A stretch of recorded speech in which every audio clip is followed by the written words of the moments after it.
మనల్ని రాయగఢలో దింపేసి దుర్గ్ వందే భారత్ అయితే దాని డెస్టినేషన్ వైపు వెళ్ళిపోయింది. నెక్స్ట్ 3 hours మనం ఈ రాయగఢ్ రైల్వే స్టేషన్ లో వెయిట్ చేసి అప్పుడు రాబోయే రౌర్కెలా ఇంటర్సిటీ అయితే ఎక్కాలన్నమాట. కానీ ఏ మాటగా మాట ఈ రాయగఢ్ క్లైమేట్ అయితే చాలా బాగుంది. ప్లాట్ఫామ్ నుంచి అలా ముందుకు నడిచాక నాకు ఈ ఆలు బోండా అండ్ సమోసా అయితే కనిపించాయి. తిన్న తర్వాత చాలా బాగా నచ్చాయి. ఇప్పుడైతే మేము 5th ప్లాట్ఫామ్ నుంచి 1st ప్లాట్ఫామ్ మీదకి అయితే వచ్చాము. ఎందుకంటే ఇంకా మన చేతిలో 3 hours ఆఫ్ టైం అయితే మిగిలింది. సో మేము తినడానికి బయటకి అయితే వచ్చేసాం. అండ్ మీరు మాత్రం రాయగఢ్ వస్తే there is a sweet called chhenapoda which is a famous one and delicious one too. And I recommend it. ఒక్కసారి దీన్ని అయితే ట్రై చేయండి, యూ విల్ లవ్ ఇట్. ఈ షాప్ రైల్వే స్టేషన్ ఎదురుగానే ఉంది. అండ్ నేనైతే స్వీట్ పార్సల్ చేంజ్ చేసుకుని లోపలికి అయితే వచ్చాను. వచ్చి చూస్తే మన ట్రైన్ కి ఇంకా ప్లాట్ఫామ్ అయితే అలౌట్ చేయలేదు. Where is my train of open చేసాం. మన ట్రైన్ ఒక 45 minutes డిలేలో రాయగఢ్ దగ్గరగా మనకైతే దూరంగా ఉంది. ఫస్ట్ ఏమో 8:50 అన్నాడు, నెక్స్ట్ ఏమో 8:55 అన్నాడు. ఆ తర్వాత ప్లాట్ఫామ్ ఇచ్చాడు అనుకోండి. యాక్చువల్లీ ఇప్పుడు రాయగఢ్ లో ఉన్న 3rd ప్లాట్ఫామ్ అప్పట్లో 1st ప్లాట్ఫామ్, ఇప్పుడున్న 1st ప్లాట్ఫామ్ అప్పుడు లేదు, కొత్త కట్టారు. అండ్ ఇప్పుడైతే చిన్నపాడ స్వీట్ లో ఒక ముక్కనైతే తిన్నాను. ఇదైతే జున్నులాగా కోవాలాగా నోట్లో అలా కరిగిపోతుంది. టైం అయితే 8:53 అయింది. కానీ ట్రైన్ అయితే కరెక్ట్ గా 45 minutes డిలేతో 9 కి అయితే వచ్చింది. అండ్ ఈ ట్రైన్ అయితే నైట్ టైం ట్రావెల్ చేసే ఇంటర్సిటీ ట్రైన్. కొత్తగా వింటున్నా అండ్ చూస్తున్నా. ఇంకా లేట్ ఎందుకు లోపలికి వెళ్ళిపోయి నా బెడ్ అయితే సర్దేసుకున్నా. ఇంకా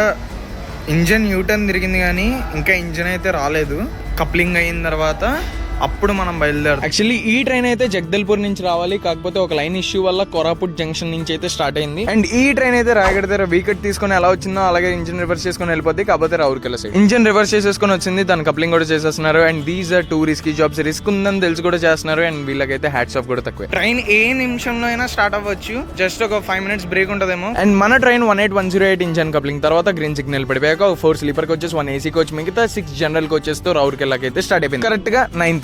అండ్ మనం యూట్యూబ్ లోనే కాదు ఇన్స్టాగ్రామ్ లో కూడా పేజ్ ఓపెన్ చేసాం, DBTS అఫీషియల్ అని. అండ్ అక్కడ రీల్సే కాదు కొన్ని పోస్ట్ కూడా పోస్ట్ చేస్తూ ఉంటాను. అండ్ డైలీ యాక్టివ్ గా కూడా ఉంటాను. అండ్ ఇన్స్టాగ్రామ్ లో కూడా మీరు నన్ను సపోర్ట్ చేస్తారని అయితే అనుకుంటున్నాను. నా ఫోన్ స్విచ్ ఆఫ్ అయిపోవడం వల్ల NIT లోపలికి వచ్చింది. నేనైతే వీడియో తీయలేకపోయాను. And it was my bad. So next shot లో అయితే కలుసుకుందాం. అప్పటి వరకు ఒక లైక్ అయితే చేసుకోండి, వీలైతే షేర్.